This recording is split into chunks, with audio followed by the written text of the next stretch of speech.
Okey geng, hari ni berada dekat sini PPD, sini SIC, situ Sekolah Zainab.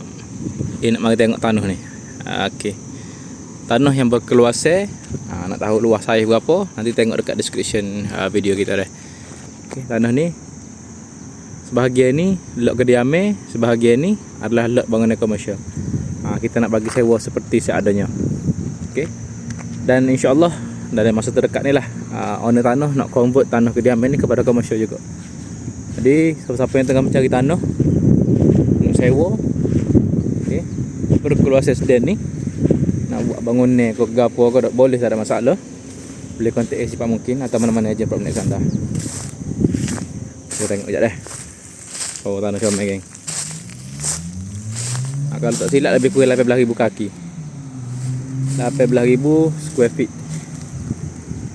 Okey, jalan kita ada dua akses. Akses sebelah sini pada jalan, sebelah sini pada jalan. Situ traffic light cabai 3 tu, Mother's Kitchen tu. Menghala ke Padangge, Paseha, Sekolah Zainab dah. Betul-betul berhadapan dengan Sekolah Zainab. Alright. Boleh kontak secepat mungkin.